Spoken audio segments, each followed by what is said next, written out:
I never imagined this. Thea Sinclair was 28 years old and had 2 secrets she guarded like treasure. 1, she had never slept with anyone. 2, she wasn't ashamed of it, even when friends laughed or men gave up on her. She was waiting for a real connection, not convenience or social pressure. But that Friday night, running from a persistent coworker, she bumped, literally, into the most dangerous man in the city and ended up confessing secret number 1. And Roman Volkov looked at her with cold predator eyes and said one word that changed everything. Perfect. First of all, hello, I'm Lena, the mind behind every story on this channel. And now on screen, you're seeing comments from Stella Crawford and Rose. Thank you so much to all of you who comment. And tell me something, if you found out you're dating a mafia boss, what would you do? Answer down below and maybe your comment will appear in the next video. Chapter 1, The Encounter and the Confession. You're safe now. The library was silent that late afternoon, only the sound of pages turning breaking the sacred quiet of the place. I was organizing the historical fiction section when I felt his presence approaching from behind. Derek Morrison, my coworker who for the past 2 weeks had decided my polite refusal was just a misinterpreted game. Thea, let's grab a drink after work. His voice came too close, invading my personal space in a way that made my skin crawl for all the wrong reasons. I took a deep breath before turning around, keeping my expression polite but firm. No, Derek, thanks for the offer. But no, come on, just one drink. I promise it'll be fun. He took a step forward, and I had to fight the urge to step back. I think I already said no. Several times, actually. My voice came out sharper than I intended, but my patience was starting to run thin. Why? Do you have a boyfriend? Derek crossed his arms. Because I've never seen anyone picking you up here. Heat rose up my neck. That doesn't matter, Derek. I don't want to go out with you. End of story. You're such a goody two-shoes, you know that? You need to loosen up a little. Let go. The condescending tone made my anger spike. And you need to learn to take no for an answer. I walked past him with the books in my hands. Excuse me, I need to finish my work. When I finally managed to leave the library 20 minutes later, the sky was already painted with orange tones of twilight. I hugged the 3 books I'd decided to take home, breathing in the fresh night air. Thea, wait. Derek's voice cut through the silence of the street, and my heart sank when I realized he'd followed me. I automatically quickened my pace, turning the corner without looking where I was going, just wanting distance from him. That's when it happened. My body collided with something solid, strong, and unmovable. The books flew from my hands in chaotic ballet, and I felt my balance slip completely, but I didn't fall. Large, firm hands caught me by the arms before gravity could finish its work, fingers pressing into my skin through the thin fabric of my blouse with a controlled strength that was both gentle and absolutely commanding. Careful. The voice was deep, gravelly, laced with an accent that made each syllable sound like a dangerous promise. I slowly looked up, following the line of the impeccable black suit, until I finally found the face of the man who had kept me from falling, and the air simply disappeared from my lungs. Roman Volkov wasn't just handsome. He was devastating in a way that made my brain short-circuit. His eyes were an icy gray that seemed capable of seeing through all my defenses, and there was a small scar cutting through his right eyebrow that only added an extra layer of danger to the equation. His presence was so intense, I felt the air around us grow heavier, as if the atmosphere itself recognized it was in the presence of someone powerful. Sorry, I wasn't looking where I was going. The words tumbled out while he continued holding me, his fingers still firm on my arms. Are you running from someone? The question came accompanied by a penetrating look that seemed to read every secret in my expression. Before I could answer, Derek's voice cut through the moment. Thea, I just wanted to talk. You don't need to. He stopped dead when his eyes met Roman's, and I watched the color drain from his face in real time. Roman turned his head slowly, with a feline grace that was terrifying in its smoothness, and the icy look he directed at Derek could have frozen hell itself. She said no, several times, from what I understood. I just wanted to talk. Derek's voice came out shaky. And she doesn't want to. Roman took a few slow steps toward Derek. So you're going to leave. Now, before I lose my patience. Who are you? Derek tried to sound defiant, but his voice betrayed his fear. Roman tilted his head slightly, and the smile that curved his lips had nothing friendly about it. Someone you definitely don't want as an enemy. Get out of here before I change my mind about letting you leave in one piece. Derek literally ran, and I heard the sound of his footsteps fading down the sidewalk. The silence that followed was charged with an electric tension that made my skin tingle. Roman walked back to where I stood, crouching down to pick up the books scattered across the ground. Does he bother you like this all the time? Lately, yeah. I crouched beside him to help, our fingers almost touching, but I can handle it. You didn't have to. Didn't seem like it. He handed me the books, and when our eyes met again, I felt something tighten deep in my chest. Something warm and scary and completely new. You work at the library? Yes. What's your name? Roman Volkov. He studied my face. Need a ride home? I don't usually accept rides from strangers. The answer came automatically. Something that almost looked like a smile touched his lips. Smart. But I just saved you from your stalker. That should count for something. I laughed nervously. I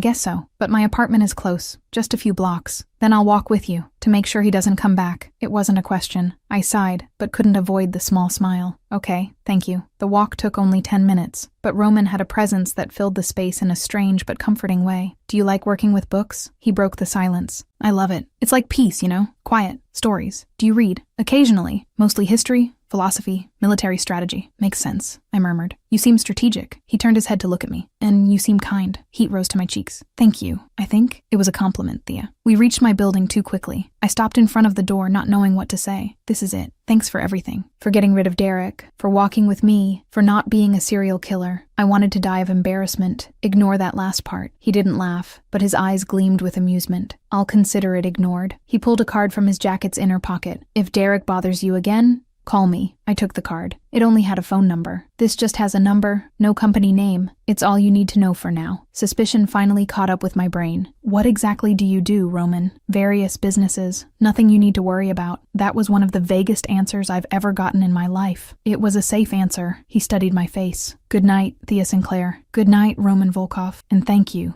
Really. He stayed silent for a long second, just looking at me. You're welcome. 3 days passed without incident, until Derek simply didn't show up for work. Thea, do you know where Derek is? A colleague asked. No, why? He requested a transfer to another branch.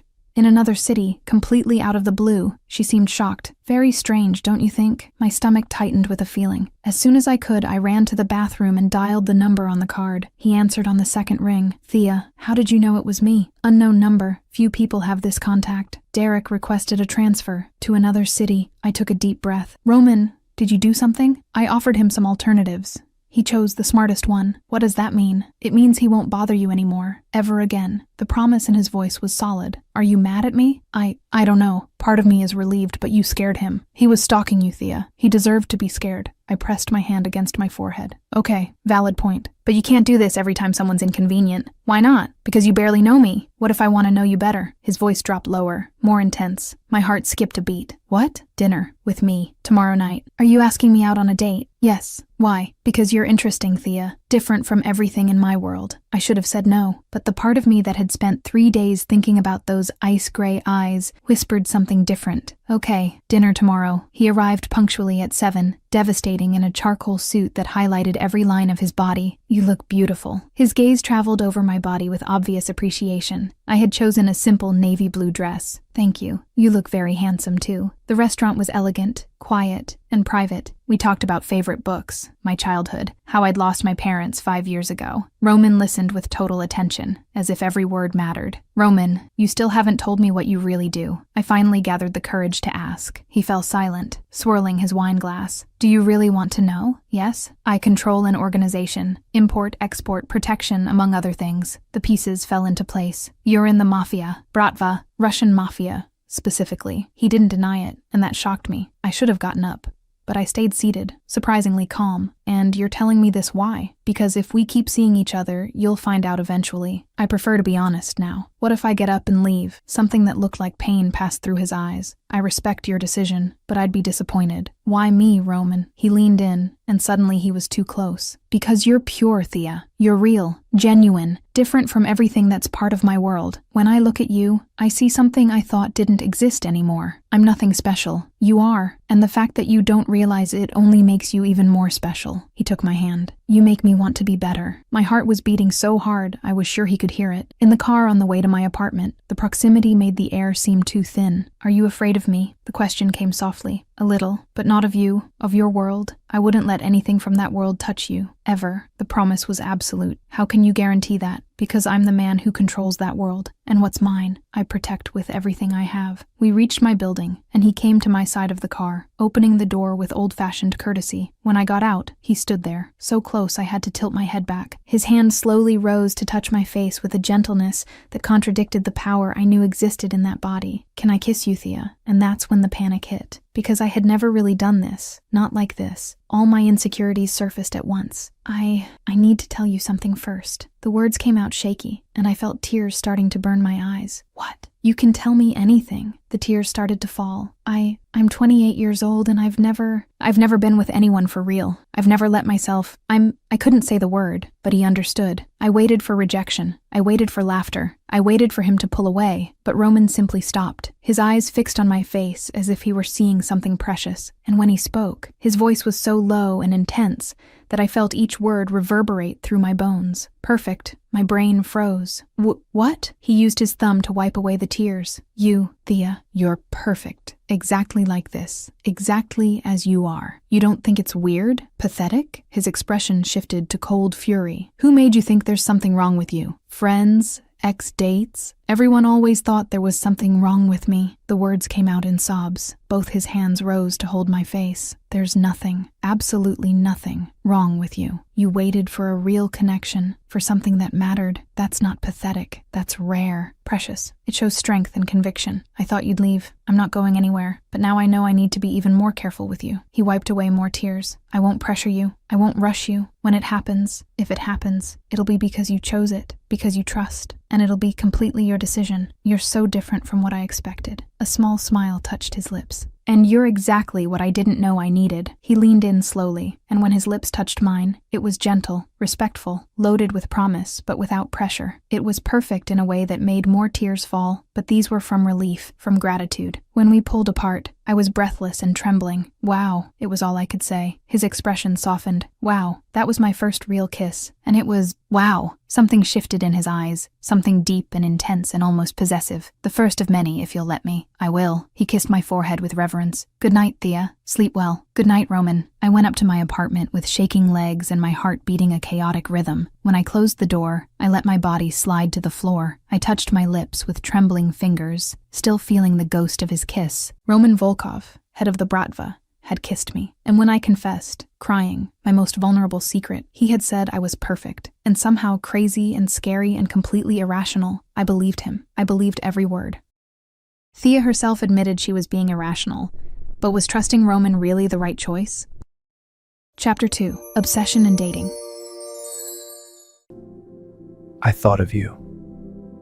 2 weeks had passed since that first kiss, and my life had transformed into something completely unrecognizable in a way that was both terrifying and absolutely magical. Roman Volkov had entered my quiet librarian existence like an elegant hurricane wearing a tailored suit, and now I couldn't imagine what it had been like to live without his constant presence orbiting around my days. We were officially together, though I still wasn't sure when exactly that had become official. Maybe it was on the second date, when he held my hand across the restaurant table and said in that deep voice that made my skin tingle that he didn't want me going out with anyone else. Maybe it was on the third, when he introduced me to Victor as my girlfriend, with a tone that left no room for questions. Or maybe it was in that first kiss, when he said perfect, and something inside my chest permanently rearranged itself. Regardless of the exact moment, the truth was that Roman had become a constant presence in my life in a way that should have been suffocating, but that, strangely, felt natural. He sent me good morning texts before my alarm even went off, showed up at the library during my lunch break with food from expensive restaurants I would never have the courage to enter alone, and called me every night before bed just to hear my voice. And the flowers. My God, the flowers.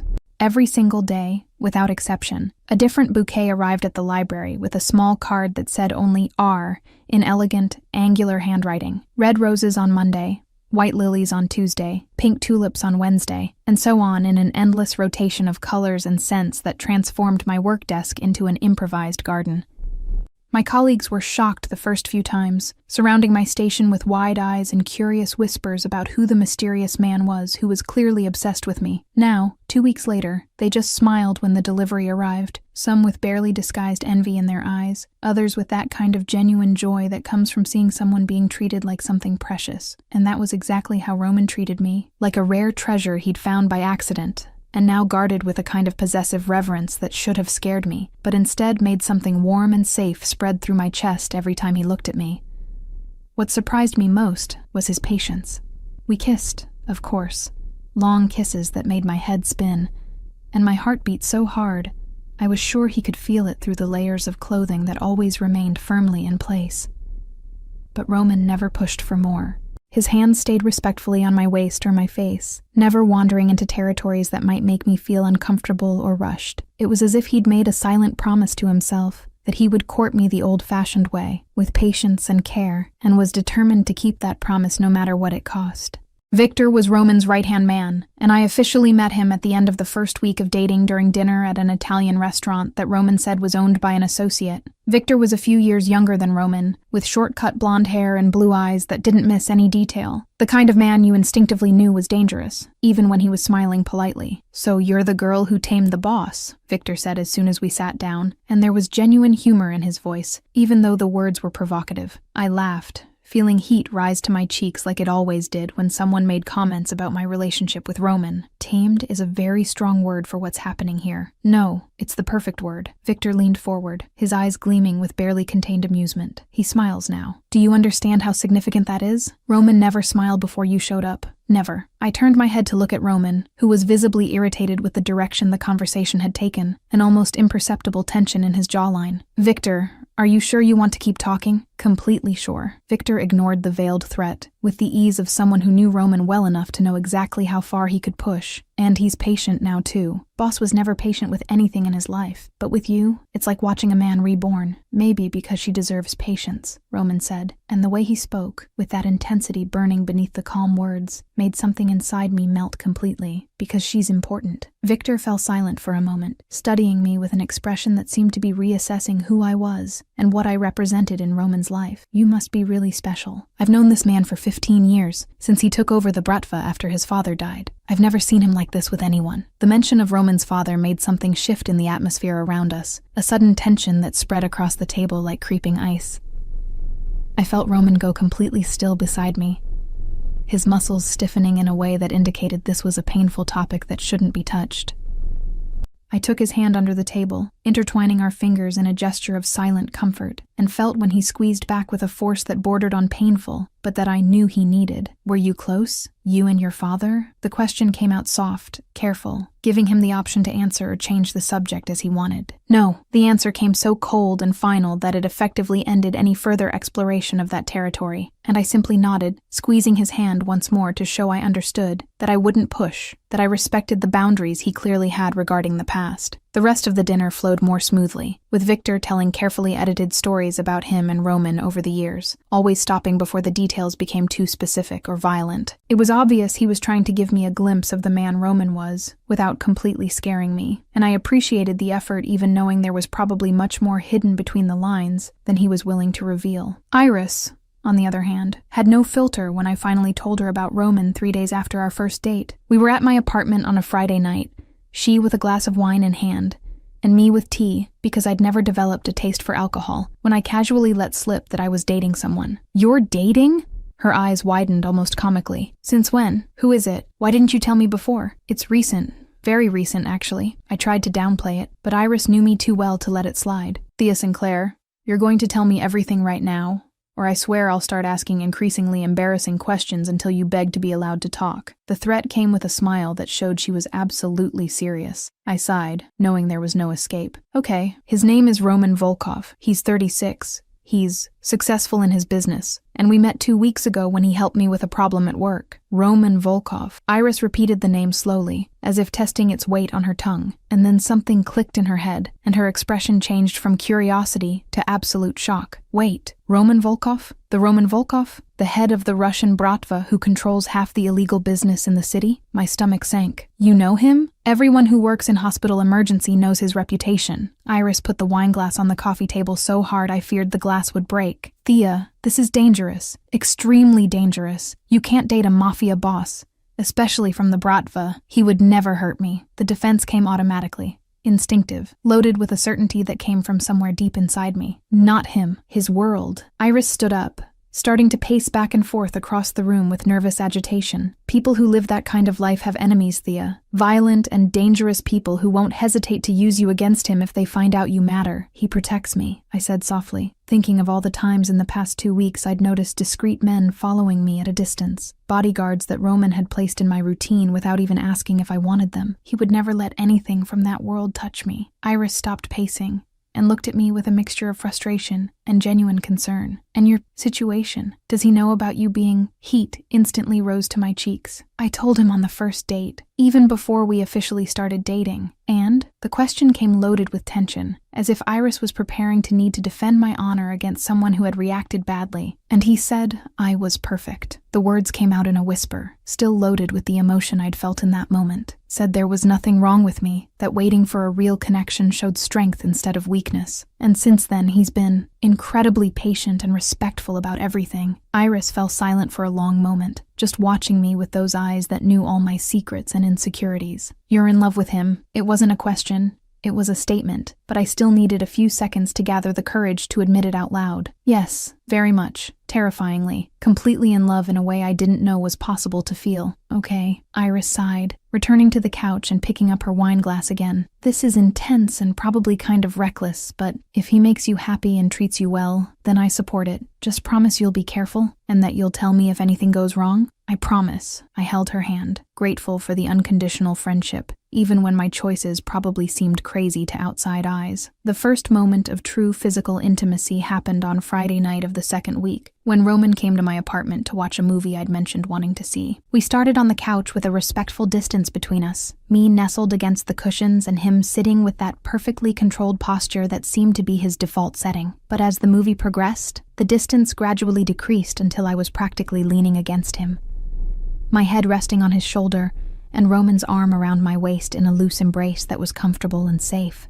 That's when he turned his head, and our eyes met, and suddenly the movie was completely forgotten, because the only thing that existed was the intensity of his gaze, and the way the air between us seemed charged with static electricity. The kiss started soft like it always started, lips moving against lips with a gentleness that made my heart melt. But then something changed, an urgency emerging where before there had only been patient sweetness, and when his tongue touched mine for the first time, a small, involuntary sound escaped my throat. Roman responded by pulling my waist more firmly, moving me until I was sitting on his lap, my legs on either side of his hips in a position that should have made me panic, but instead only made heat spread through my entire body. The kisses grew deeper, more urgent, his hands gripping my waist through the thin fabric of my blouse while mine tangled in his hair, pulling lightly in a way that made him groan low against my mouth. I was completely lost in the sensation, in the heat, in the way every cell in my body seemed to be on fire with his proximity, when suddenly Roman broke the kiss and pulled his face away, his breathing coming heavy and irregular. Thea, his voice came out hoarse, tense. We need to stop.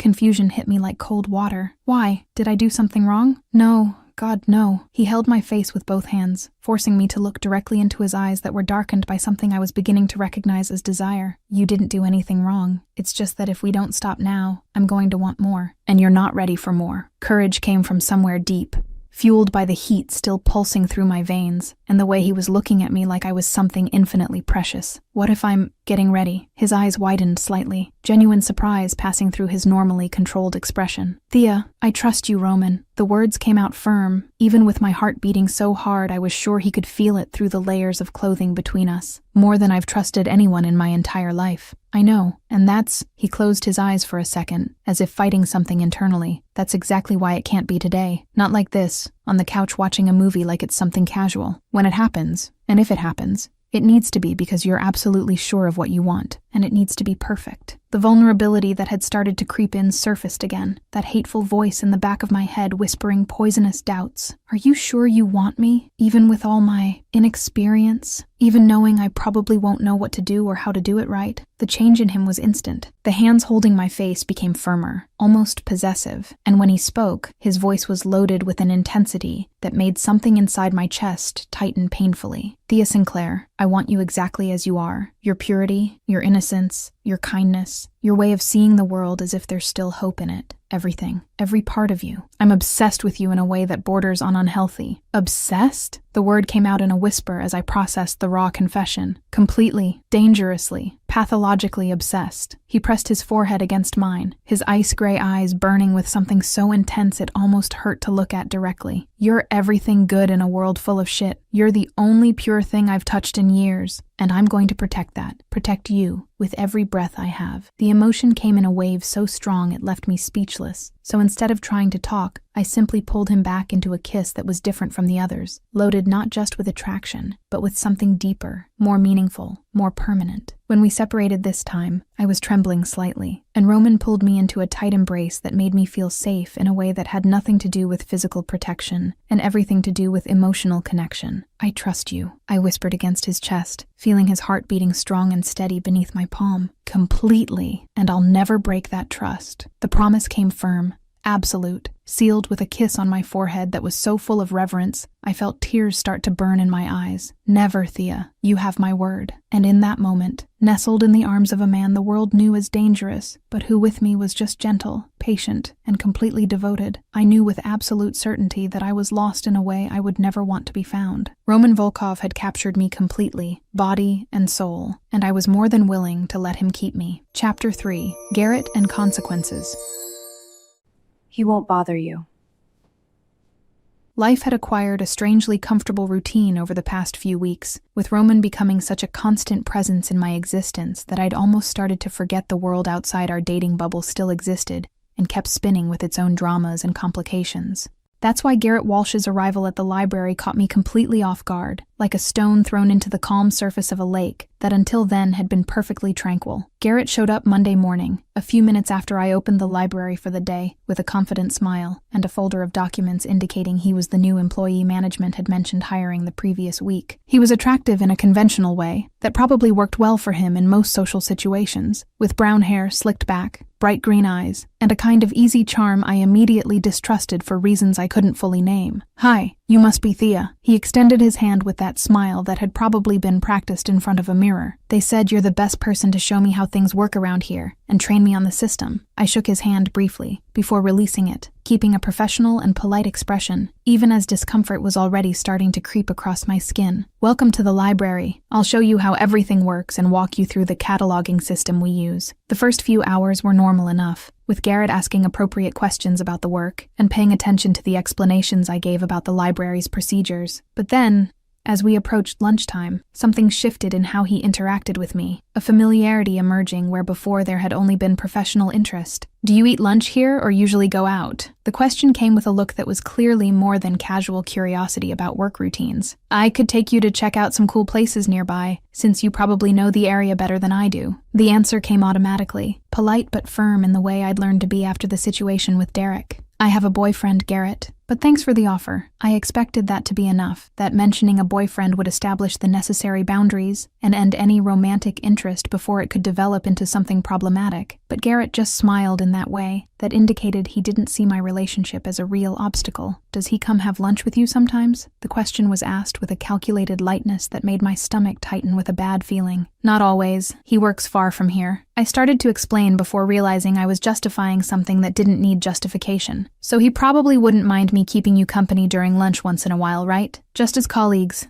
Nothing major." The smile stayed firm, but there was something in his eyes that showed he knew exactly what he was doing. "Garrett," I tried to keep my voice calm and professional, even as irritation was starting to bubble beneath the surface. "I really prefer to keep things strictly professional here at work. Nothing personal. I just think it's better that way." He raised his hands in a gesture of surrender that was completely theatrical and not genuine. "No problem. Just being friendly, but I completely understand." Except he didn't understand, or chose not to understand, because the following days brought a constant series of invitations for coffee, comments about how pretty I looked in certain colors, jokes about my invisible boyfriend who never showed up, and a general insistence that was rapidly approaching harassment territory. By Wednesday, I was visibly tense every time Garrett approached my workstation, my shoulders automatically stiffening, and my expression closing into a mask of cold professionalism that I hoped would finally make him get the message. "You know this boyfriend of yours probably isn't that serious if he never shows up here," Garrett commented casually, while pretending to look for a book in the section near my desk. "Maybe you should consider expanding your options, meeting new people." That's when my patience finally ran out completely. "Garrett,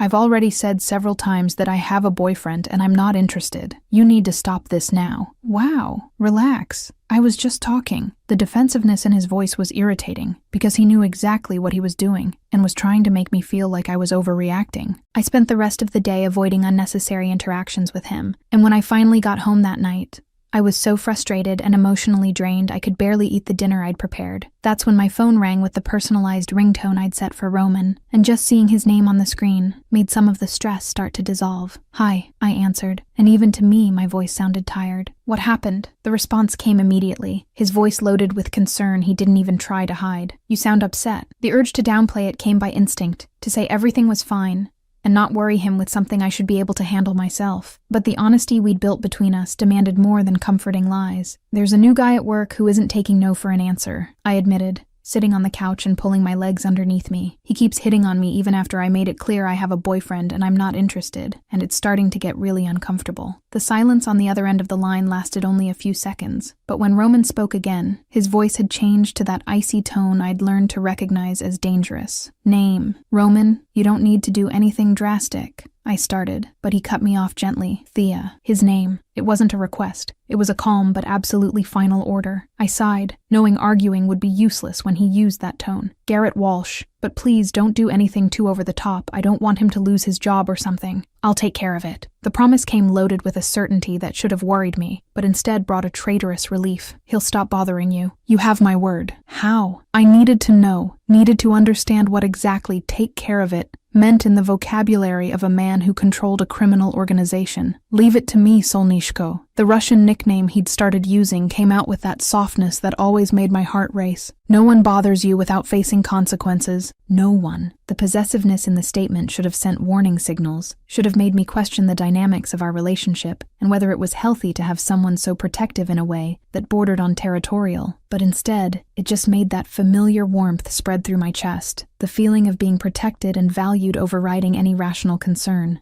2 days passed without anything obviously dramatic happening, and I'd almost started to think maybe Roman had decided to let things run their natural course. But then Garrett arrived late Friday morning, and just by looking at him I knew something had happened. He was pale in a way that had nothing to do with lack of sun, his eyes wide with something that looked dangerously close to barely contained panic. His hands trembled slightly when he tried to turn on the computer, and I noticed he looked at me with a mixture of fear and something that could have been newly discovered respect. "Garrett, are you okay?" one of our colleagues asked mid-morning, obviously worried about his appearance. "You're very pale. You look like you've seen a ghost." I had some problems with my car, and with the bank, and some other things." His voice came out tense, and then he turned to look at me directly with an urgency that caught me completely off guard. "Thea, do you know Roman Volkov?" My stomach sank even as I kept my expression carefully neutral. "I do. Why? He's your boyfriend?" The question came out almost like a strangled shout, loaded with disbelief and what seemed to be genuine terror. "Yes, he is," I confirmed calmly, watching the way the color drained even more from his face,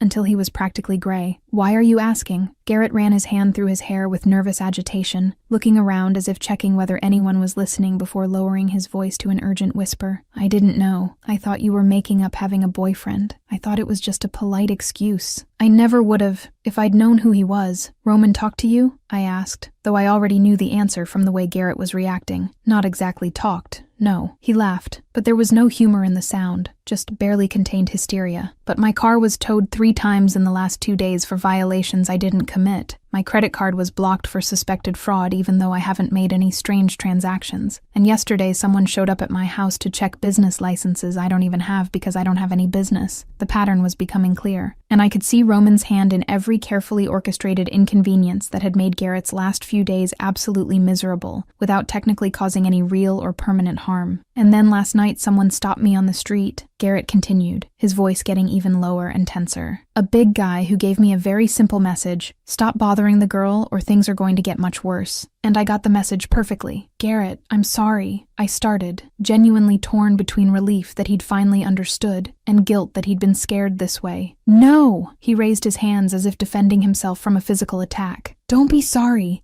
I'm the one who's sorry. I should have accepted the first no you gave me. I should have respected it when you said you had a boyfriend. Please, please tell him I got it, that I'll never talk to you about anything that isn't strictly work-related again." The desperate sincerity in his voice was almost comical. If it weren't so obvious, he was genuinely terrified. "I'll talk to him, Garrett. You don't need to worry. Thank you." The relief that passed across his face was instant and immense. "Seriously, thank you so much. And again, sorry for everything. I was a complete idiot." For the rest of the day, Garrett avoided me like I was radioactive, keeping any necessary interaction to the absolute minimum, and never, not even once, making any comment that could be interpreted as flirting or personal interest. As soon as I could take a break, I went to the bathroom and called Roman, torn between justified irritation and something more complicated I didn't want to examine too closely. He answered on the first ring. "Thea, Roman Volkov. You destroyed this man's life." The accusation came out before I could think better of it, loaded with frustration even though a traitorous part of me was secretly satisfied with the result. Temporarily, the answer came completely unconcerned, as if we were discussing the weather and not financial and psychological harassment. "Everything will go back to normal as soon as he proves he understood the lesson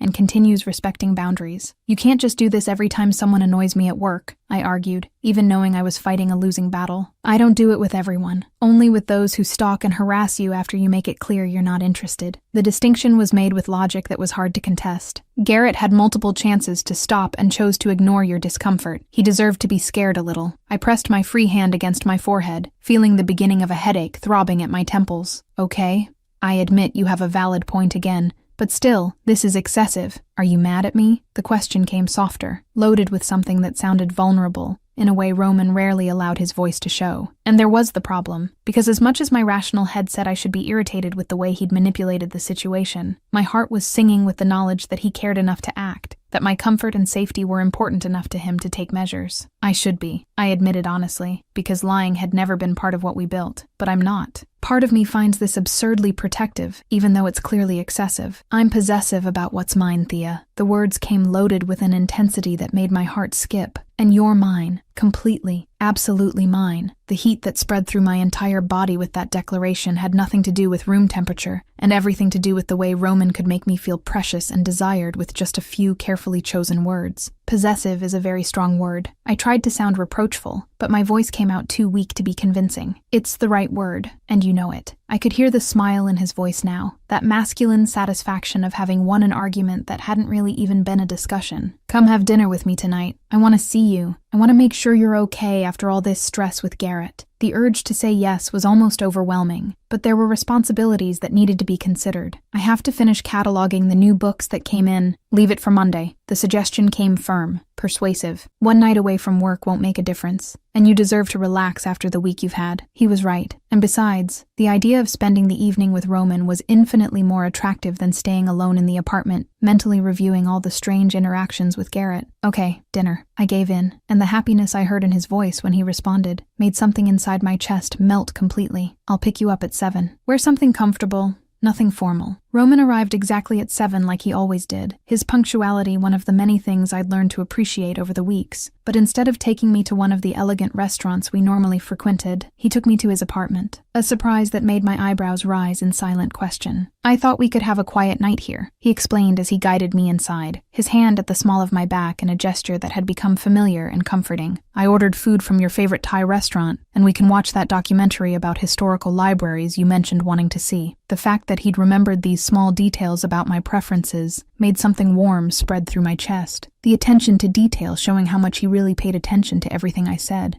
The evening flowed with the ease that had become our trademark, conversations interspersed with comfortable silences as we ate and watched the documentary, but there was an underlying current of tension that had nothing to do with discomfort, and everything to do with the constant awareness of each other, the way every accidental touch sent small waves of electricity across the skin.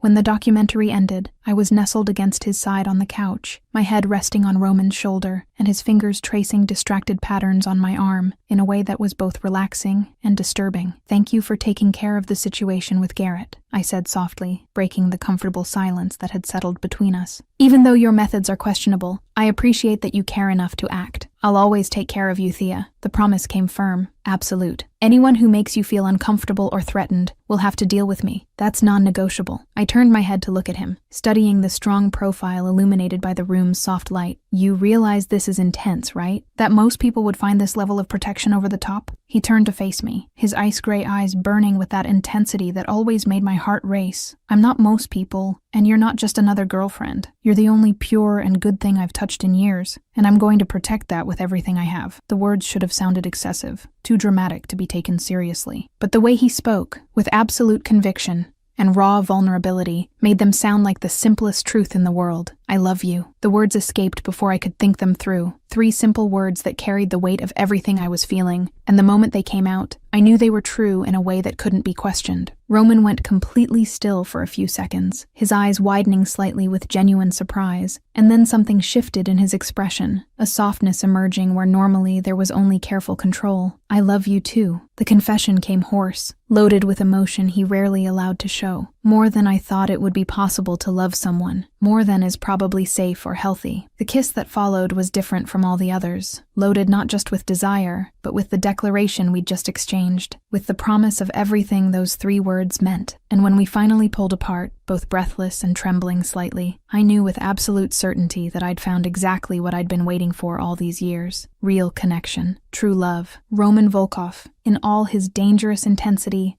and absolute devotion, and I wouldn't trade it for anything in the world. I won't judge Thea. After all, who hasn't said they loved someone after only a few days of knowing them, right? Chapter 4, Everyday Life in Iris.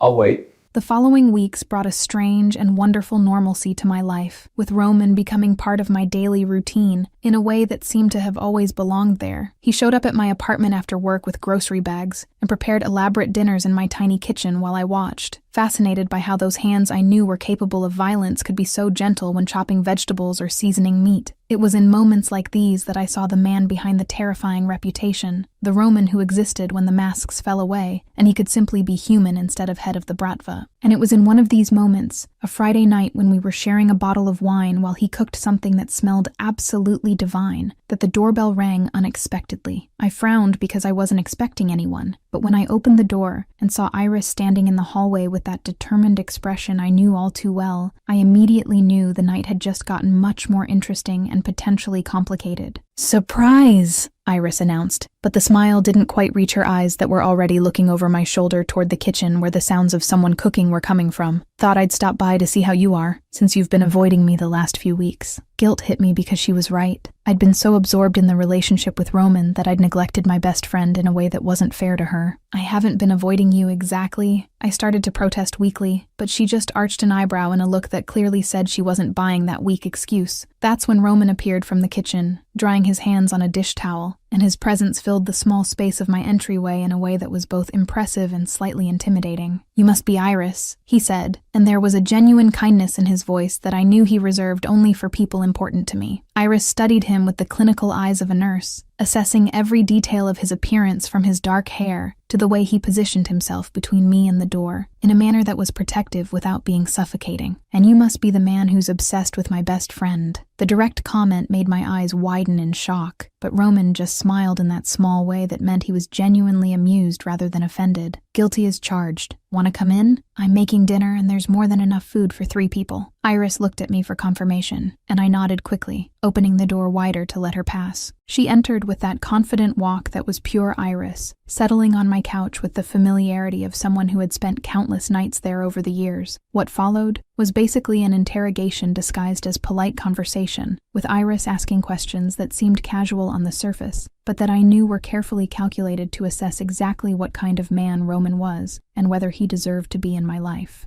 "So Roman, what are your intentions with Thea?" The question came direct, no beating around the bush, and I wanted to sink into the couch from pure embarrassment. "Iris!" I protested, but Roman just touched my shoulder gently in a gesture that said it was okay. "Serious," he answered, maintaining direct eye contact with Iris in a way that showed he wasn't afraid of her scrutiny. "My intentions are completely serious." "Define serious." Iris crossed her arms, assuming the posture I recognized as her full protective mode. "She's mine. Permanently. I have no intention of letting her go or treating her like something temporary or disposable. The words came loaded with absolute conviction that made my heart race even as Iris processed the statement. Possessive, Iris commented, and it wasn't clear if it was approval or criticism. Extremely. Roman didn't deny it, accepting the label with the same ease he accepted most things related to his feelings for me, but also protective, dedicated, and completely devoted to her well-being. Iris fell silent for a moment, studying Roman with that intensity she normally reserved for difficult patients, and then she leaned forward with an expression that suddenly became much more serious and slightly threatening. If you hurt her in any way, physically or emotionally, I will hunt you down personally. The threat came calmly, but loaded with absolute sincerity. I don't care who you are or what kind of power you have. She's my family, and I protect my family. To my surprise, Roman smiled with what seemed to be genuine approval. I would expect nothing less from someone who truly cares about her. And you can relax, because I'd kill anyone who threatens Thea. That would include myself if I'm ever stupid enough to hurt her, which I have no intention of being. The answer caught Iris off guard. I could see it in her eyes, and after a few more seconds of silent assessment, she finally relaxed her posture and nodded once as if an important decision had been made. Okay, you passed the test, she announced, and the relief I felt was so intense it almost made me dizzy. You're intense in a way that's probably not entirely healthy, but you seem genuine. Just don't be an idiot, Volkov. I don't intend to be, Roman assured her, and then he went back to the kitchen to finish dinner, while Iris and I exchanged looks that communicated volumes without needing words. The rest of the night flowed surprisingly well, with Iris gradually relaxing as she watched Roman interact with me with that gentle care that had become so familiar. She observed the way he served me first, how he constantly checked if I needed anything, how he listened with total attention when I talked about my day. When Iris finally left a few hours later, she pulled me into a tight hug in the hallway and whispered in my ear, "He really loves you. I can see it. Just be careful with his world, okay?" I will be, I promised, and when I closed the door and went back to find Roman cleaning the kitchen, I felt a wave of gratitude for having people who cared enough to protect me, even when I didn't necessarily need protection. The following days established a routine that was comfortable in a way I'd never experienced before in any relationship. Roman started spending more and more time at my apartment, showing up after work and staying until late at night, sometimes even falling asleep on my couch when conversations stretched on for hours. I loved watching him move through my small space, the way he seemed so out of place with his expensive suits and commanding presence, but at the same time perfectly at home. He cooked for me when I came home tired from work, massaged my shoulders when they got tense from leaning over books all day, and sat in comfortable silence reading reports on his tablet while I got lost in historical novels on the other side of the couch. It was domestic in a way that should have been boring, but instead was perfect, the simple normalcy being exactly what we both needed after living lives that were complicated in different ways. One night, after he'd fallen asleep on the couch again, I watched him for a few minutes, before gently touching his shoulder to wake him. He opened his eyes immediately, that instinct of always being alert, activating before he was even fully conscious. "You don't have to sleep on the couch," I said softly, aware that I was offering something that carried significant weight. "You can sleep in my bed, with me." Roman got very quiet for a moment, just looking at me with those ice-gray eyes that seemed to see directly through all my defenses. "Thea, if I sleep in your bed with you, I won't be able to control myself the way I need to control myself." Heat rose to my cheeks, but I held his gaze with courage that was growing with every day we spent together. "What if I don't want you to control yourself that much?" The reaction was immediate, his eyes darkening with something I was learning to recognize as desire, but he shook his head slowly as if fighting something internally. "Are you ready to take that step?" The question made me pause because the truth was complicated. Almost. I'm almost ready, but I'm still afraid of not being good at it, of disappointing you when it finally happens. Roman sat up completely, pulling me onto his lap in a smooth movement that left me breathless, and held my face with both hands, in a gesture that was so full of tenderness I felt tears start to burn in my eyes. "Listen carefully to what I'm going to tell you." His voice was low, but loaded with absolute intensity. "When this happens, and it will happen when you're completely ready and not a second before, it's going to be perfect. Not because you'll do everything right, or because you'll know exactly what to do, but because it'll be you, and everything about you is already perfect for me. You can't know that." I started to argue, but he cut me off with a soft kiss that effectively silenced any objection. "I know," he said against my lips. "I know because I know you, because I trust you completely, because every moment I spend with you is better than anything I've experienced before. So stop worrying about disappointing me, because it's literally impossible." The absolute conviction in his words made something inside my chest release, a tension I hadn't even realized I was carrying finally dissolving. In Roman's office a few days later, Victor made a casual comment that resulted in one of the most entertaining conversations I'd witnessed between them. "Boss, you still haven't taken the next step with her?" Victor asked, with that lack of filter that apparently came from years of friendship. Roman looked at him with an expression that would have terrified anyone else. "No, she's a virgin, in case you forgot. I'm waiting until she's completely ready." "You? Waiting? The man who never waits for anything in his entire life?" Victor seemed genuinely shocked in a way that was almost comical. "She really has completely changed you." "For her?" Roman answered with absolute simplicity. "I'd wait years if necessary. Decades. Her timing is what matters, not mine." Victor just shook his head with obvious amusement. "You're so in love. It's weird seeing you this human, boss." And watching the exchange between them, accustomed now to being present in these moments of Roman's world, I couldn't help but smile because Victor was right. Roman was different with me, softer, more patient, more human, and I loved every version of him I discovered with each passing day. Chapter 5. Meeting Victor and Intimacy. I'll wait. All right.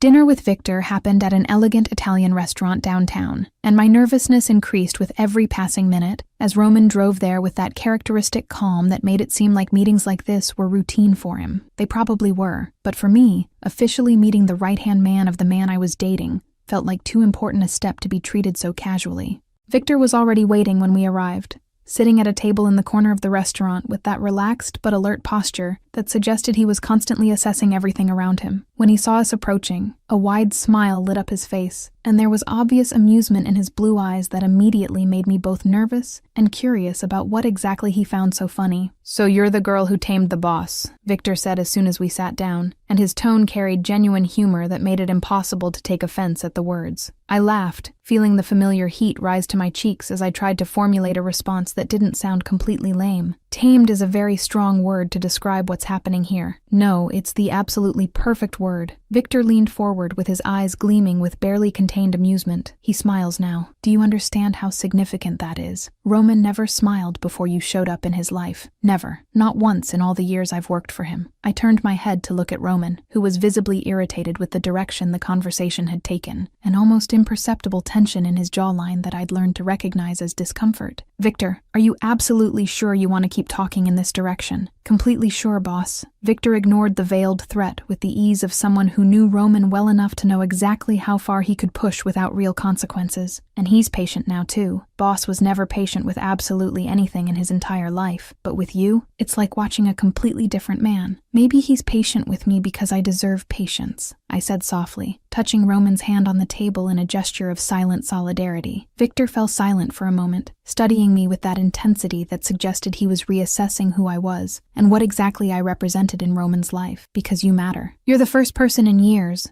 maybe decades, who really matters to him in a personal way and not just strategic." The raw sincerity in the statement made something tighten in my chest, and I squeezed Roman's hand a little tighter, wanting him to know without words that the feeling was completely mutual. "Victor, how long have you known Roman exactly?" I asked, genuinely curious about the history between the two men who clearly shared more than just a professional relationship. 15 years, since he took over." The answer came casually, but carried weight I could feel even without fully understanding the context. "Took over?" I echoed, confused about what exactly that word meant in this specific context. "The bratva, when his father died," Victor clarified, and I immediately felt Roman go completely still beside me, his muscles stiffening in a way that indicated we'd just stepped into extremely dangerous and painful territory. The question came out before I could think better of it, guided by genuine curiosity and the desire to better understand the man I was falling more and more in love with. "Were you close? You and your father?" "No." Roman's answer came so cold and final that it effectively froze any attempt at further exploration of that topic, his voice carrying a kind of cutting ice I rarely heard directed at or near me. I didn't push. I didn't ask follow-up questions. I just took his hand under the table, intertwining our fingers in a gesture of silent comfort that said without words that I understood, that I respected the clearly established boundaries, that I wasn't going to demand explanations for things he obviously wasn't ready to share. Roman turned his head to look at me, and there was genuine surprise in his ice-gray eyes, as if no one had offered comfort without demands before, as if he expected me to insist on answers and was disappointed when I simply accepted what he was willing to give. The word came low, almost a whisper, loaded with gratitude that went far beyond the specific moment. I just nodded, squeezing his hand once more before returning my attention to Victor, who was watching our exchange with a thoughtful expression that suggested he was reaching conclusions about me that were probably deeper than I was comfortable being analyzed. The The visit to Roman's apartment happened 3 days after dinner with Victor, and the magnitude of the space left me completely speechless, in a way that made him smile with that silent satisfaction I was learning to love. It wasn't simply an apartment in the traditional sense of the word. It was practically an entire floor of one of the most luxurious buildings in the city, with huge floor-to-ceiling windows that offered stunning views of the city lights, spreading to the distant horizon. "This is huge." It was literally all I could say, slowly spinning in the middle of the living room that was bigger than my entire apartment times 3, my eyes trying to absorb every detail of the minimalist but clearly expensive decor. "It's safe, isolated from the rest of the world, and now it's yours too if you want." Roman watched my reaction with that total attention he always devoted to me, as if every expression that crossed my face was important and deserved to be memorized. I stopped spinning to look at him directly, confusion coloring my voice. "Mine? What do you mean mine?" He walked to where I was standing, his hands finding my waist in a gesture that had become so familiar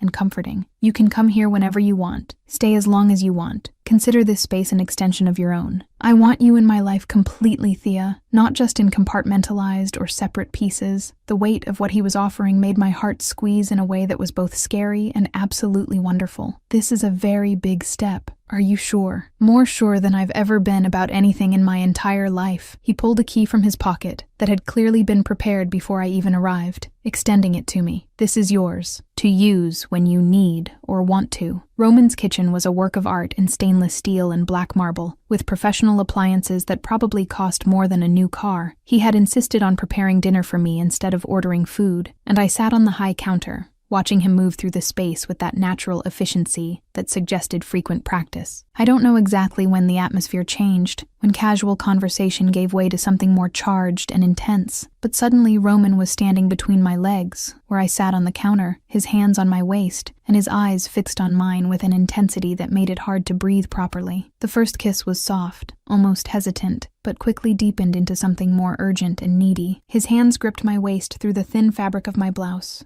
pulling me closer until there was practically no space between our bodies, and I automatically wrapped my legs around his hips in a position that should have made me panic, but instead only intensified the heat spreading through my entire body. When his mouth left mine and began to trace a slow and deliberate path along my jawline toward my neck, a completely involuntary sound escaped my throat, something between a sigh and a moan that I'd never made before, and that made Roman pause for a fraction of a second before continuing his attention to my neck. And then suddenly he stopped completely, pulling his face away and looking at me with eyes darkened by desire, but also by something that looked like intense internal struggle, his breathing coming heavy and irregular in a way that mirrored my own. "Thea, we need to stop." The words came hoarse, tense, loaded with obvious effort. Or, the question escaped before I could think better of it, my own voice sounding strange and breathless. "Or I take you to the bedroom and we don't stop." The raw honesty in the statement made my heart skip several beats. Courage came from somewhere deep, fueled by the heat still pulsing through my veins. "What if I want to go to the bedroom?" Roman went completely still, just looking at me with an intensity that seemed capable of burning me from the inside out, and I could see the internal struggle happening behind those ice-gray eyes. "Are you sure of what you're saying?" And there was the complicated truth, because a large part of me desperately wanted to take that step, but another part was still scared of all the ways I might not be enough. I'm almost sure. "But not today, Roman. I need a little more time to be absolutely certain." No disappointment appeared in his expression. Instead, Roman just kissed my forehead with that reverence that always made my heart melt completely. The gesture so full of tenderness I felt tears start to burn in my eyes. "I'll wait. I'll always wait as long as you need. Thank you for being so patient with me," I whispered, touching his face with fingers that trembled slightly. "Thank you for trusting me enough to consider taking that step eventually," he responded, holding my hand against his face. "You have no idea what it means to me." And there,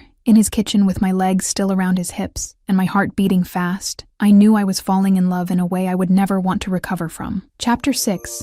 His World and Reality. This is my world. The visit to Roman's actual workplace happened on a Tuesday afternoon, 4 weeks after we started dating, and it was in that moment that I finally understood the complete difference between the man he was with me and the man the rest of the world knew and feared. He had invited me casually during breakfast at his apartment, mentioning he had some matters to handle and asking if I wanted to come along to see where he spent most of his days. At the time, it seemed like a simple and even sweet offer in a way, an attempt to include me more completely in his life, to not keep parts separate and compartmentalized. But when the car stopped in front of a large warehouse in the city's industrial zone, with discreet but obviously armed guards positioned at strategic points around the perimeter. I began to understand I was about to see a side of Roman that until now had been carefully kept away from me. The interior of the warehouse was exactly what I should have expected, but still caught me completely off guard. Large, intimidating men moved through the space with clear purpose, many of them carrying weapons as casually as if they were common work accessories. Conversations in Russian ricocheted off the concrete walls, the tense and serious tones making it clear that the matters being discussed were important and probably dangerous.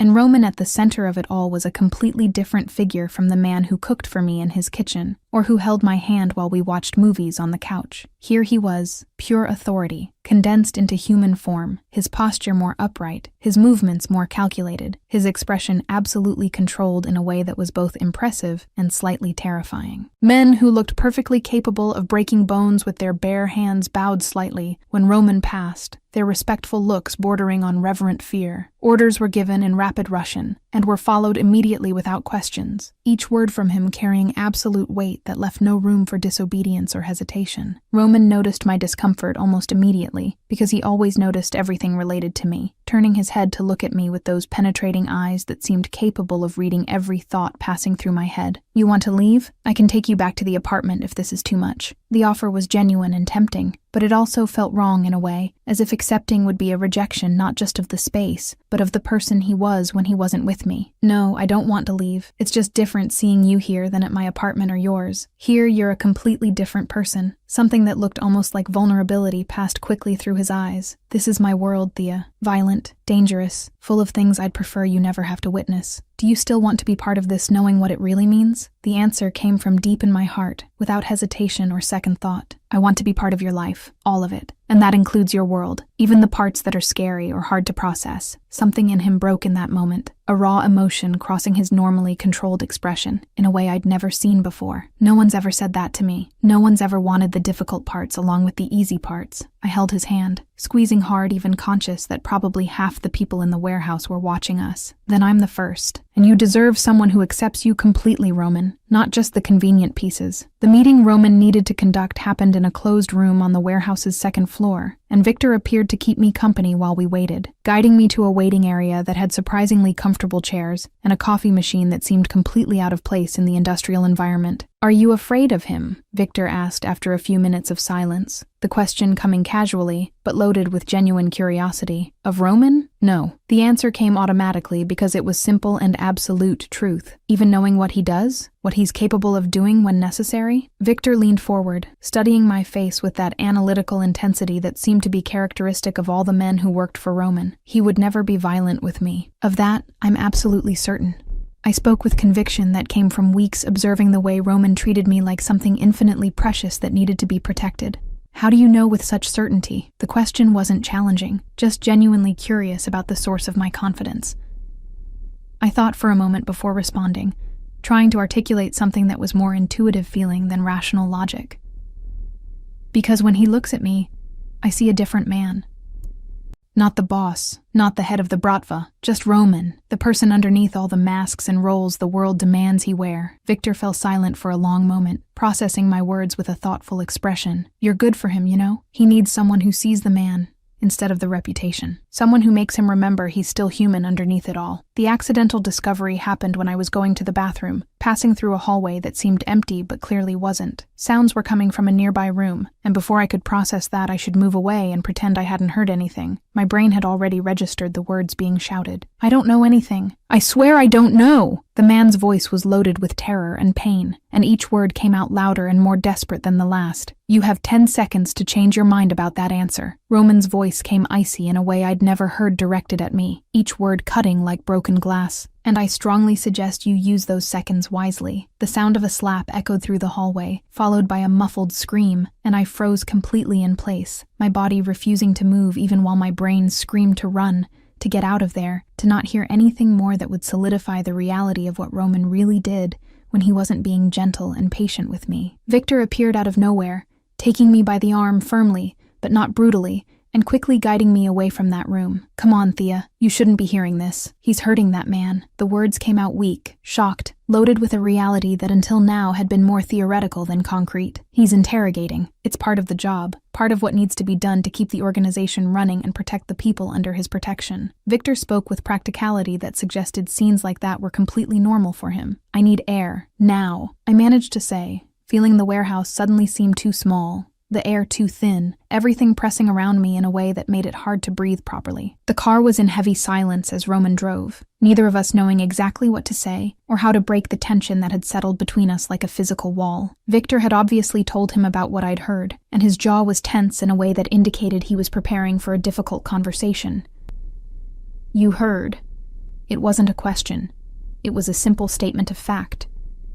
"Yes, I heard." There was no point in lying or pretending it hadn't happened.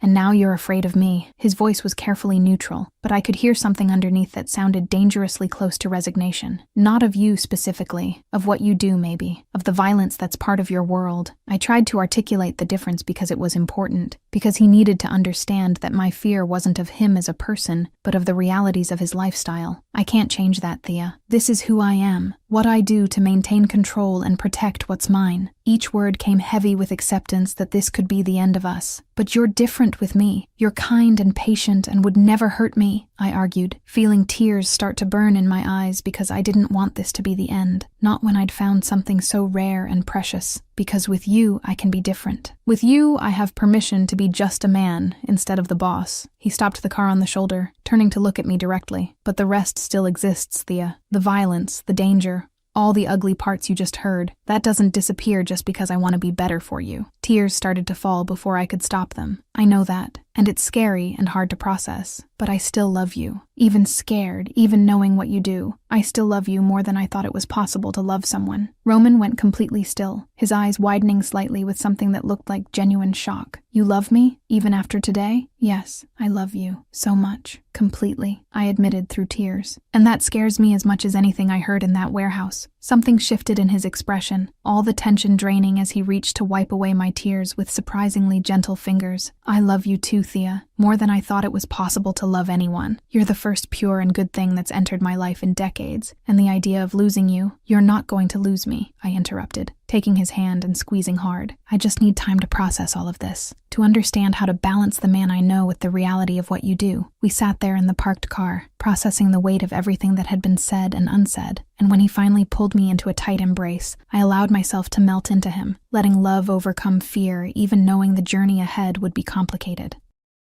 Well, now Thea truly saw how violent Roman's world is. Is she really going to be able to stick around after this? Chapter 7. Serena and Jealousy. She's my present. What? The social event was exactly the kind of thing I normally avoided with all my strength. One of those formal charity dinners where rich and powerful people gathered to pretend they cared about causes while really just showing off wealth and making strategic connections. Roman had made it clear that his presence was mandatory for political reasons related to his business, and when he asked if I wanted to accompany him, my first instinctive reaction was to politely decline and spend the evening comfortably at home with a book. But then he had looked at me with those ice-gray eyes that always made my heart skip and said he wanted me by his side, that my presence would make the entire evening more tolerable, and I had given in because I was quickly discovering I was practically incapable of denying anything he asked for with that soft and sincere voice. The dress I chose was simple, but elegant, black and mid-length, nothing too elaborate, because I had no experience with formal events, and didn't want to look like I was trying too hard. Roman had shown up at my apartment wearing a tuxedo that probably cost more than 3 months of my rent, and the way he had paused upon seeing me, his eyes traveling over my body with obvious appreciation, had made all the nervousness worth it. The event hall was full of people who clearly belonged to that world of luxury and power. Women wearing designer dresses and jewelry that probably cost more than I made in an entire year. Men in impeccable tuxedos discussing business in low tones while waiters circulated with expensive champagne. Roman kept his arm around my waist all night, introducing me to people whose names I immediately forgot, keeping me close to him in a way that was both protective and possessive. That's when she appeared, as we were near the bar. Serena Kozlov was exactly the type of woman I would expect to see on someone like Roman's arm, tall and stunning in a red dress that seemed to have been painted onto her body, black hair falling in perfect waves down her back, and a confidence in her movements that came from someone who knew exactly how much power she had over the men around her. And the way her eyes widened when she saw Roman with me made it absolutely clear that she knew him, and knew him well. Roman. His name came out of her mouth loaded with intimate familiarity. Who is she? I felt Roman's arm tighten around my waist, pulling me even closer to him in a gesture that was unmistakably territorial. My girlfriend. Serena laughed, but there was no genuine humor in the sound, just barely disguised disbelief. Girlfriend? You don't do girlfriends, Roman. You never have. I do now. The answer came simple and final, leaving no room for argument or debate. Serena's eyes assessed me from head to toe in scrutiny that made my skin crawl uncomfortably, and I could see the judgment forming in her expression even before the words came out. She seems too innocent for your world. How long do you think she'll last before she realizes what she's gotten herself into? She's perfect for my world, Roman responded, and the absolute conviction in his voice made something warm spread through my chest, even in the middle of the discomfort of the situation. How long this time? Serena pressed, and there was bitterness starting to leak through the polished facade. You get tired of your distractions quickly. You always have. The irritation that had been growing finally reached boiling point, and the words came out before I could think better of diplomacy or social etiquette. I'm not temporary, and are you? Serena turned all her attention to me, her eyes darkening with something that looked dangerously close to anger. I'm someone who knows him intimately, who understands his world in ways you clearly don't. Past, I responded, keeping my voice firm even with my heart racing. You're his past. I'm present and future. Roman made a low sound that could have been an aborted laugh, and when I quickly looked at him, I saw something that looked like genuine pride shining in his eyes. Let's go, Solnishko. Serena was just leaving. It wasn't a request. It was a polite but absolutely clear order, and Serena clearly got the message because she turned and walked away with stiff steps that showed exactly how irritated she was with the entire interaction. The silence in the car on the way home was heavy with unverbalized thoughts, and I could feel insecurity crawling across my skin like invisible insects as I mentally replayed every detail of the interaction with Serena. She was beautiful in a way I would never be, confident and sophisticated and clearly experienced in all the aspects of life I was still navigating for the first time. She's beautiful. The words escaped before I could stop them, loaded with all the insecurity I was feeling, and clearly very experienced in things I know nothing about. Roman didn't respond immediately, just kept driving with that focused attention he devoted to everything, but I could see the tension in his jawline that indicated he was carefully processing what to say. And I don't want her, Thea. I want you. The statement came firm when he finally spoke, without hesitation or ambiguity. But she knows things I don't know, I insisted, unable to let the insecurity go, even knowing I was being irrational. She has experience I'll never have, knowledge about how to satisfy a man that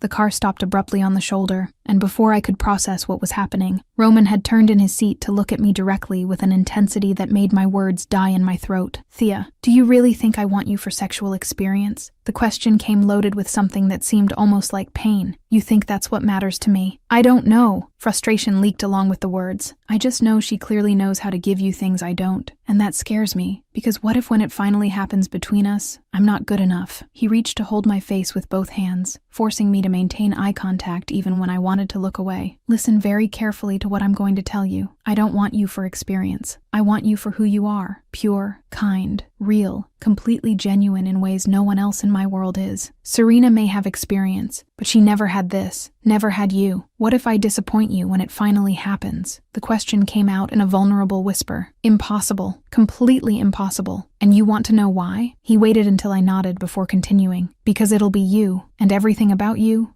every part of who you are is already perfect for me. Experience doesn't matter. Technique doesn't matter. What matters is the connection between us, and that already exists more deeply than anything I've had with anyone else. Tears started to fall before I could stop them, but they were tears of relief this time, not insecurity. I pulled him into a kiss that was different from the others, loaded not just with love, but with gratitude for his patience, for the way he always knew exactly what to say to calm the fears I couldn't always verbalize adequately. When we pulled apart, I was trembling slightly, but it was a good tremor, fueled by positive emotion instead of fear. I'm almost ready, really this time. Very close to being completely ready to take that step with you. His eyes widened slightly, genuine surprise passing through his normally controlled expression. Are you sure? You don't need to rush anything because of Serena or any insecurity. I'll wait as long as necessary. I know you'll wait. I touched his face with fingers that still trembled a little. But this isn't about rushing. It's about finally being ready to trust completely, to give myself in every way to someone who deserves that trust. He kissed my forehead with that reverence that always made my heart melt. When you're absolutely certain, I promise I'll make it perfect for you. I'll take care of you in every way possible. Chapter 8. Roman's Past and Healing. I'm here. The night at Roman's mansion had started like so many others in recent weeks, with a quiet dinner followed by conversations on the couch that stretched into the late hours. When exhaustion finally overcame me, Roman guided me to the guest room with a soft kiss on my forehead and a whispered promise that he'd be right down the hall if I needed anything. I fell asleep quickly, wrapped in sheets that smelled of lavender and comfort, completely unaware of what the early morning would bring. The scream woke me abruptly at 3 a.m., a sound so loaded with pain and terror that for a few seconds, my confused brain couldn't process where it was coming from or what it meant. Then I heard it again, louder this time, words in Russian being shouted with a desperate urgency that made my heart race. Roman. I got out of bed without thinking, my bare feet silent on the wooden floor as I ran down the hallway to his room. The door was ajar, and when I entered, the scene I saw made my chest tighten painfully. He was in bed, his muscular body covered in sweat that made his skin shine under the dim light coming through the windows, shaking in a way that seemed too violent to be just a common nightmare. His hands gripped the sheets hard enough to make his knuckles white, and the screams kept coming out in rapid Russian. I couldn't understand, but that carried an anguish that needed no translation. "Roman," I called softly, approaching the bed cautiously, even knowing he was still asleep. "Roman, wake up." I touched his shoulder gently, and the reaction was instant and terrifying. His eyes flew open suddenly, completely disoriented and wild, and before I could process what was happening, his hand had grabbed my wrist with force that bordered on painful, pulling me down while his body moved in a clearly trained defensive reflex. "It's me." The words came out in a breathless shout, my heart beating so hard it seemed about to explode. "It's me, Roman. It's Thea." Recognition took a few seconds to reach his eyes, confusion gradually giving way to horror when he finally focused on me and realized what he'd done. His hand released my wrist immediately, and he pulled away as if my touch burned. "Thea." His voice came out hoarse, broken. "Did I hurt you?" "No. You didn't hurt me." I held my wrist that still throbbed slightly, but the physical pain was insignificant compared to the concern I felt for him. "You just grabbed it. You didn't really hurt me. You were having a nightmare." He sat up in bed, his head falling into his hands in a gesture of defeat that was completely opposite to the confidence he normally displayed. "You shouldn't have seen this. You shouldn't have to deal with this." I sat on the edge of the bed beside him, careful, but determined. "What did you dream about, Roman?" "Nothing important." The answer came automatically, a defense clearly rehearsed from years of hiding vulnerability. "Roman, you were screaming loud enough to wake the entire building. It wasn't nothing." I took his hand, intertwining our fingers. "You can trust me, like I trust you." The silence stretched long enough that I started to think he wasn't going to talk. But then he began, his voice coming out broken and low. "My father, Alexei, he wasn't good. He was cruel, violent in ways most people can't imagine." Each word seemed to cost him physically. "When I was a child, he said he was training me to lead the bratva, that I needed to be strong. So he beat me, locked me in dark places for days, tested me in ways no child should experience." Tears started to burn in my eyes, but I said nothing, just squeezed his hand tighter. "It continued until I was 16, until I finally got strong enough to fight back." His voice got even lower. "I almost killed him that day. I should have killed him. You were a child, Roman. He abused you in every way possible." Indignation leaked through the words. "He made me what I am, cold, violent, capable of terrible things." Self-accusation was heavy in every syllable. "No." I turned to face him completely. "You're not cold. Not with me. You choose to be different with me because you make me want to be different. But the rest, the violence, the coldness, that's all his fault." His voice broke completely. I had no adequate words, so I just pulled him into a tight embrace, wrapping my arms around him with all the strength I had. "He doesn't define who you are now. You choose who you are every day, and you choose to be good with me, to be kind, to be patient. Those choices are yours, not his." And then Roman broke. He cried in a way that seemed like years of pain finally finding release, his entire body shaking with sobs he'd probably been holding in since adolescence. I just held him, letting the tears soak my nightgown, offering the only comfort I could, constant presence and unconditional acceptance. We stayed like that for an indeterminate time, until the sobs gradually subsided and his breathing finally returned to normal. "Thank you," the word came whispered against my neck. "For what?" "For not being afraid. For not judging me. For staying even after seeing this." He pulled away enough to look at me. "Most people would run. I always stay," I promised, touching his face. "And Roman, you said I'm pure, but you deserve purity too. Peace, love, you deserve everything good. I don't deserve you. You deserve everything. And I'm going to show you that every day for the rest of the time you let me." I pulled him into a kiss that was different from all the others, loaded with healing and complete acceptance. Chapter 9, Threat and Protection. You're mine. The next day started with a deceptive normalcy that should have alerted me that something was wrong, because life with Roman had taught me that moments of true peace were rare, and often preceded storms I didn't even know were forming on the horizon. We didn't have much time to enjoy the quiet morning because Roman's phone rang before we could continue the conversation, and the way his expression instantly changed from relaxed to completely controlled told me something serious was happening before he even answered the call. The conversation was in rapid Russian I couldn't follow, but I didn't need to understand the specific words to recognize the tone of voice that indicated significant trouble. When he hung up a few minutes later, the tension was clearly visible in the line of his shoulders and the way his jaw had tightened. "What happened?" I asked, sitting up in bed and pulling the sheet around my body. Roman was silent for a few seconds, clearly calculating how much to tell me versus how much to hide to protect me from unnecessary worries. "We have a situation. Petrov, a rival, found out about you." About us. My stomach sank at the way he said it, loaded with a weight that suggested this was much more serious than he was letting on. "And that's bad? That's potentially very dangerous." He turned to look at me directly, and there was something in his eyes that looked almost like fear, an emotion I rarely saw in him. "He's going to try to use you against me. He might try to hurt you to weaken me." Fear came cold and sudden, crawling across my skin like ice. "What are we going to do? You're going to have full protection from now on. Bodyguards who will follow you everywhere. Increased security at your apartment and the library, a driver to take you to and from work." Each item was listed with that controlled efficiency that indicated he'd already thought through every detail. "I'm not going to let anything happen to you, Thea.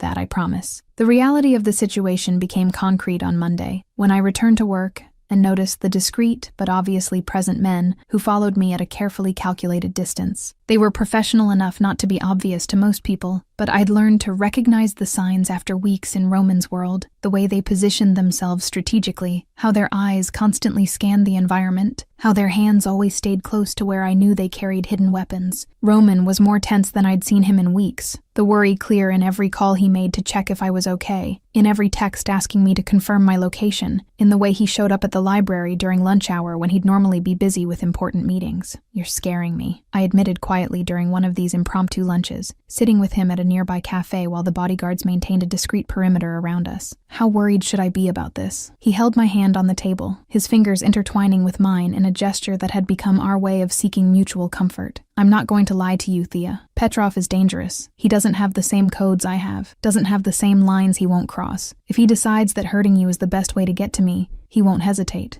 So what do we do? I can't live in constant fear, Roman. That's not sustainable." Frustration leaked through the words because the idea of always looking over my shoulder, always waiting for something terrible to happen, was exhausting just to consider. "You won't have to live like this for long." Something in his voice changed, becoming colder, harder. "I'm taking care of the problem. Petrov is going to learn that touching what's mine has consequences he's not prepared to face." The way he said it, with that absolute certainty and implicit promise of violence, should have scared me, but instead, it just made that familiar warmth spread through my chest, the feeling of being protected so fiercely being something I was still learning to accept and appreciate. The attack happened 3 days later, on an ordinary Tuesday that started like any other, with nothing indicating it would be the day the abstract threat became violent and terrifying reality. I was at the library during the afternoon shift, helping an elderly lady find books about gardening, when I noticed strange movement near the main entrance. 2 men, who definitely didn't look like the type of people who normally frequented public libraries, had entered and were moving in my direction with clear purpose that made every survival instinct start screaming alarms. I didn't have time to fully process what was happening before I saw my bodyguards move, intercepting the men with brutal efficiency that transformed the quiet library area into an action scene in a matter of seconds.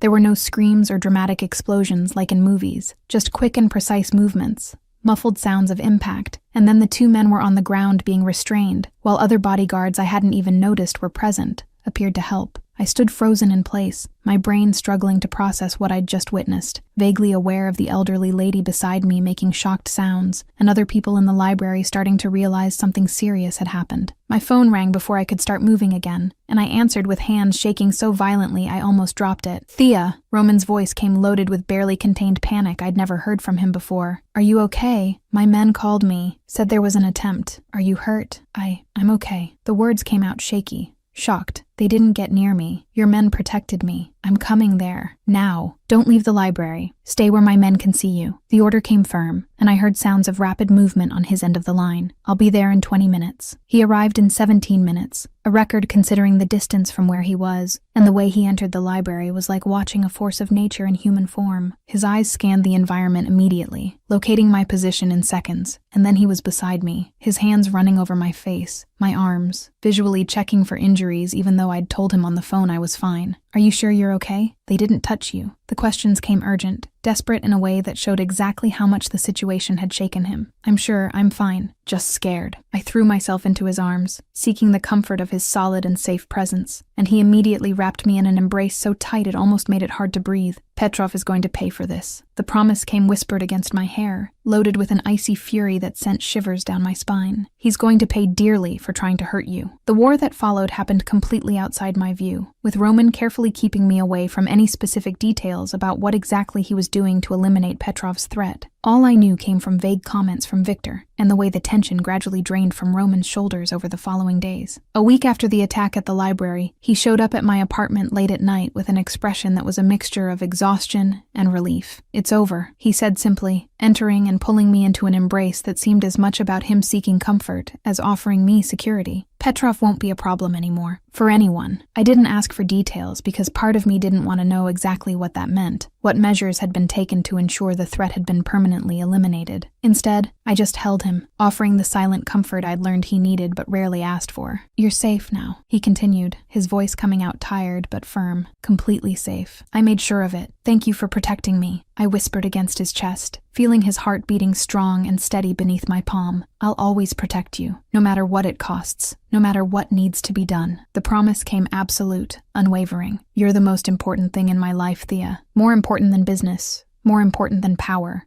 more important than anything else." I pulled him to the couch, nestling together in comfortable silence as we processed everything that had happened over the past week. "Do you still want to stay with me?" The question came softly after a few minutes, loaded with vulnerability he rarely showed. "After all this, after seeing how dangerous it is to be with me, more than ever," I answered without hesitation, turning to look at him directly. "You saved me, Roman, protected me when I was in real danger. How could I want anything but to stay?" Something shifted in his expression, all the residual tension finally draining completely as he pulled me into a kiss that was different from all the others, loaded not just with love, but with deep gratitude and overwhelming relief. "I love you," he said against my lips, "more than words can express." "I love you too," I responded, and then added with conviction that came from the depths of my soul, "and I'm ready to prove it in every way, today, now, if you still want to." His eyes widened. "Are you sure? After everything that happened this week?" "Absolute. You protected me, kept me safe, risked everything for me. I trust you completely, Roman, and I want to be yours in every way." And by the way he looked at me in that moment, with reverence and love and desire so intense they were almost tangible, I knew it was finally the right time.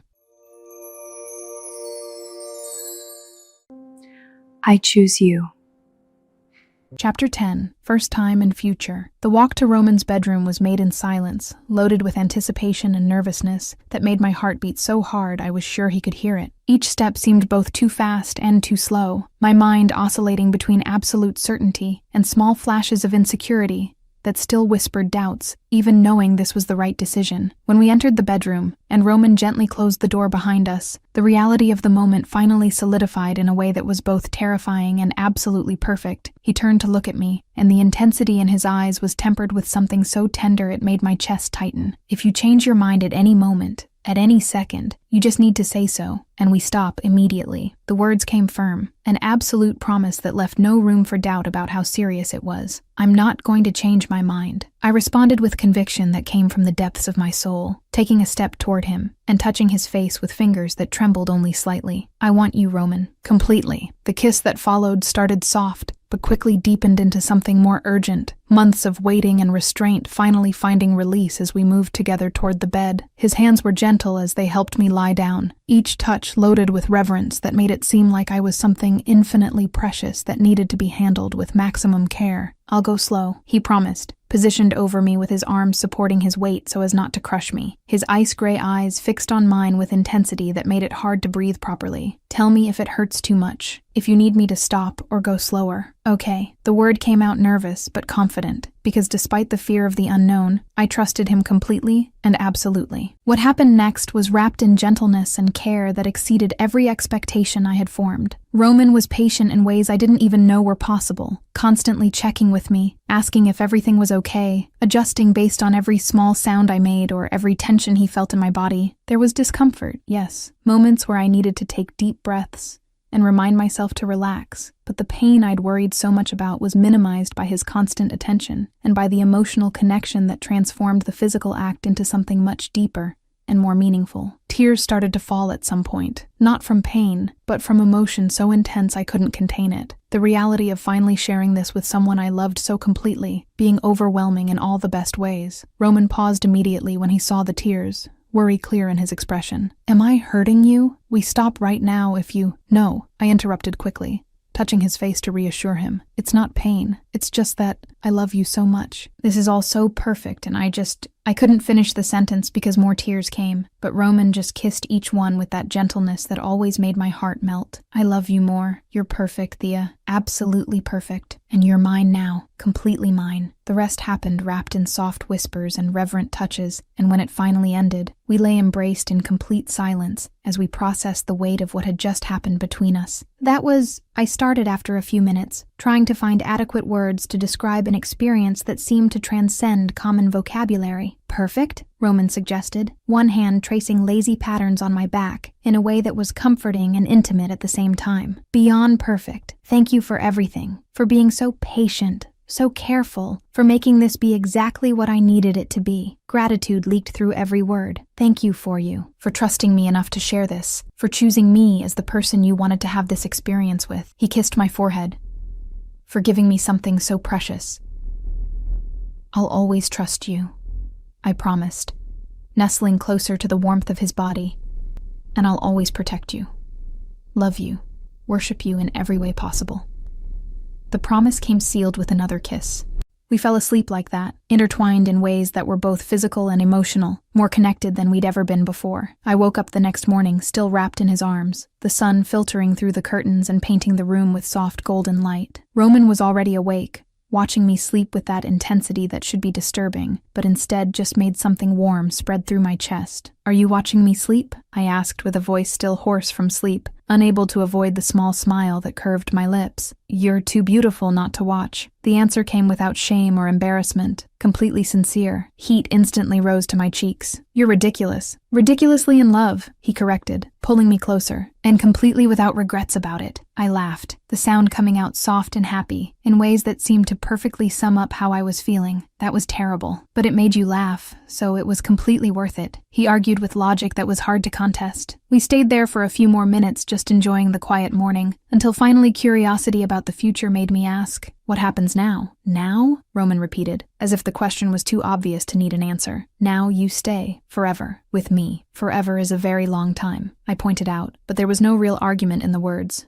Just gentle observation. "And it's still not enough time with you," he responded with absolute conviction. "I could have centuries and it still wouldn't be enough." The declaration made something inside my chest tighten painfully from being so full of emotion. "Roman Volkov, you're the most impossible and perfect man I've ever met. And Thea Sinclair, you're the only pure and good thing I've ever had the privilege of touching. And I'm never letting you go. Good, because I'm not going anywhere." Months passed in a happiness that seemed surreal in its consistency, with Roman and I building a life together that mixed my quiet world of books and libraries with his world of dangerous business and enormous responsibilities. We found balance in ways I didn't think would be possible, creating a space where we could both exist authentically without compromising who we were. The library continued to be my sanctuary during the day, the place where I felt most completely myself, surrounded by stories and silence, and Roman continued to show up regularly with flowers in hand, and that small smile that was reserved only for me. "Here comes her obsessed boyfriend again," one of my colleagues commented with obvious amusement, When Roman walked in on a Tuesday afternoon, the bouquet of pink tulips standing out against his impeccable black suit, I smiled, getting up from my workstation and walking to him with my heart racing the same way it always raced when I saw him. "You came to see me again? I always come to see you." He responded as if it were the most obvious thing in the world, handing me the flowers and stealing a quick kiss that made some of the older librarians sigh romantically. "You're very possessive.